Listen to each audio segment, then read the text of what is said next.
So this Sangoma woman, she's warning people about scammers who are Sangomas themselves. Well, wait a minute. So Sangomas are scamming people, and this Sangoma is warning people against other Sangomas. Ah, my God. Okay. I thought that is quite interesting for me to share with you this quite fascinating story, provided that you're interested. If you are interested, then give me your ear, your eyes, and your patience as I'm about to break the story. But before I break the story, there's only one favor that I'm requesting from you. That favor, guys, is that you subscribe, like the video, and you comment in the comment section below. You know why you need to do that? Because doing that, guys, it does help out a lot when it comes to the YouTube algorithm to promote and spread this video to as many people as possible. You know what? The power is in your hands. So I saw this article and I was like, wow, what an interesting article. There is a Sangoma there by the name of Gokumanzini. She was doing this interview with Times Live, and I thought it was quite interesting for me to share with you what she said, provided Vele you are interested. And I will assume that you are interested. Therefore, let's get into the story. And this is what she said in an interview. But love may very well make the world go around, but it's money that makes everybody wants to go. It's money that makes everybody wants. And you know what? Coco Manzini has started to share insight as to how ancestors can help people with their good luck. No, born and bred in Embalentle, a township next to Secunda, Coco Manzini, whose real name is Tyra Sindane, is a well-known traditional healer, Igedla. She is also an entrepreneur who owns a casting agency called KOS, and named after her daughter. The Sangoma has a huge social media following and appeared in a production such as The Morning Show, talking all things traditional healing and with rituals. Coco Manzini did a young and question with Local Times Live, right? She says that I accepted my calling 4 years ago, and the journey, like any other, has been very interesting and challenging, but all is going smoothly now. Amadlos are amazing people to live with. Now, this is where again we dive into the interview, because with thanks to Times Live, it's a quite interesting interview. Now, have you ever seen this thing with people on the street telling you that you need this and this? There's a pamphlet, do this and you're gonna get a job, and you're gonna get lucky, and you're gonna get this and this and this and this and this and this and this and this and this and this and this and this and this and this. In today's episode, I don't want to reason from a theocratical perspective.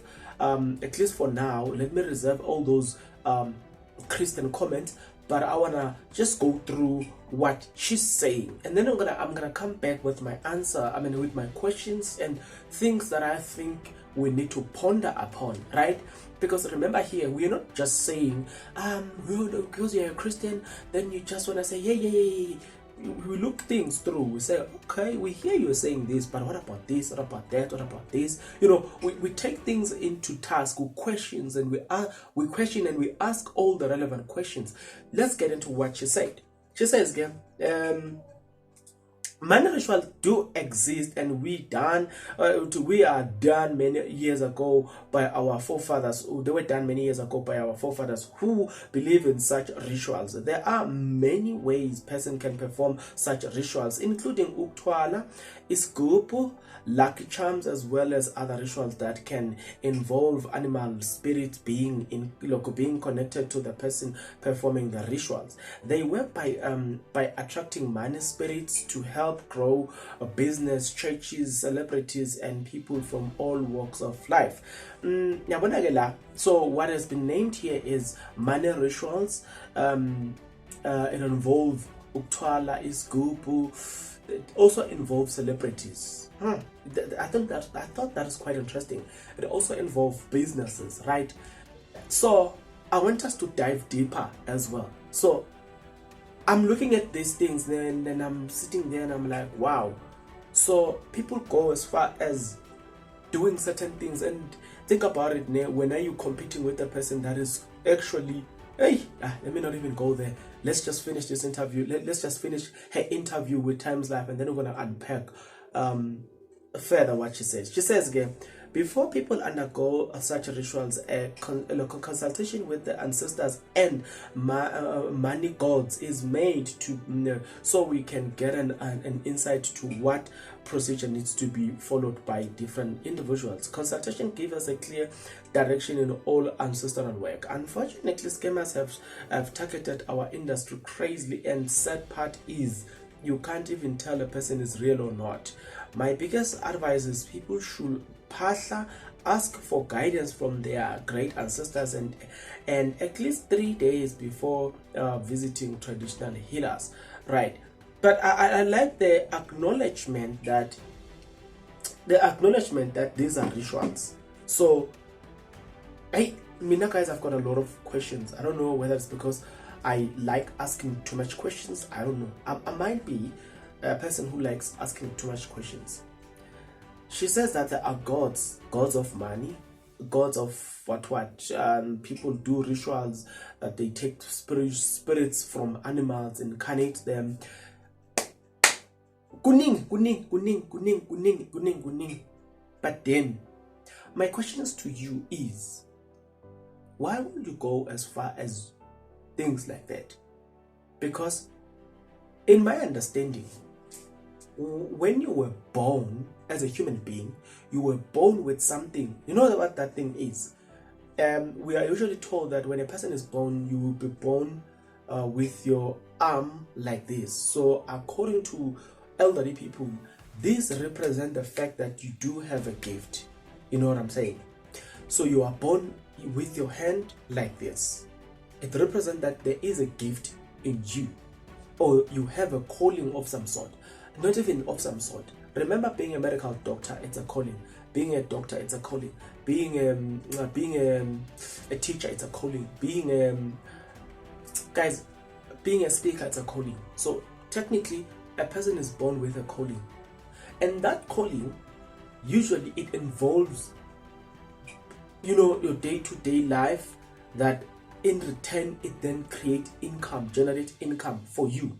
Now the question is, if you then have to go to as far as calling the spiritual, this group, bringing the spiritual, the animal spirits that must come upon you, so you can have the money, the god worshipping the god of money, and you name all of these things. My question is, what happened to your actual calling? The one that we're often told, good, you have it. It is in you. Nobody can take it.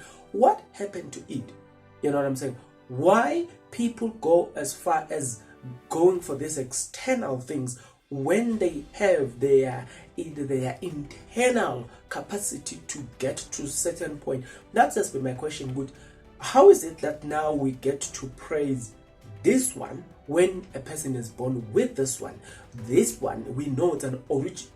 Should I say it's an original? Yeah, because you are born with it. Nobody can take it away from you. If you are to lead people, you are born with leadership. Why, as a born leader, I must go and get these spirits, I must go and get these gods to bless me to be a great leader when I'm born to be a great leader? I don't know if you get what I'm saying. I want us guys to start a conversation. If you believe in it, I'm not saying but I'm saying let's have a conversation. Why should I go for this one when generally everybody has the gift? Do you see what I'm trying to say? And then this I wouldn't say a lesson, but theory. I wouldn't say even a theory, but let me say theory for this lack of better word. The theory that when you come to this planet Earth as a child, your hand will be like this, and this represents your gift. Represent your calling. Tells us that you have a place on this world that can only be played by you. So God has placed you here with a certain purpose that you need to, like I said, I made an example. Go to, you might be a teacher by profession. That's your calling. You to get a point. I'm saying, in spite of all these things, why then do people want the external one if a person is born with this one? Why do I need the other one? Shouldn't we then say, wait a minute, we will not gonna give you this one Unless when you were born with your hand open, then we can get these ones. But if your hand was like this, then we need to ask the question. We need to say, you don't need the external one. We need to look at you and say, what's your calling? Focus on your calling. Is it not that a fair way of approaching this life? Otherwise, the theory that we've always been believing, it's wrong. If at some point we don't want to practice the theory, but we still want to believe that the theory is true, yet we still do things like this for money.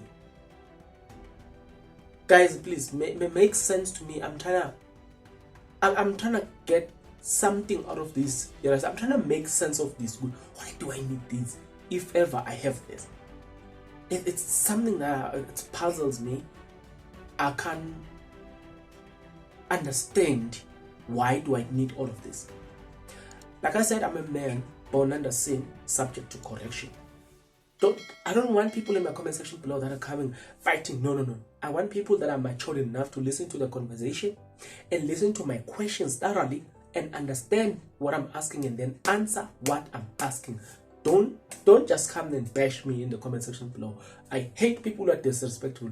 I can have people in my comment section below that are respectful. I can have people that disagree with me, but be respectful. That's all I'm asking. Thank you very much.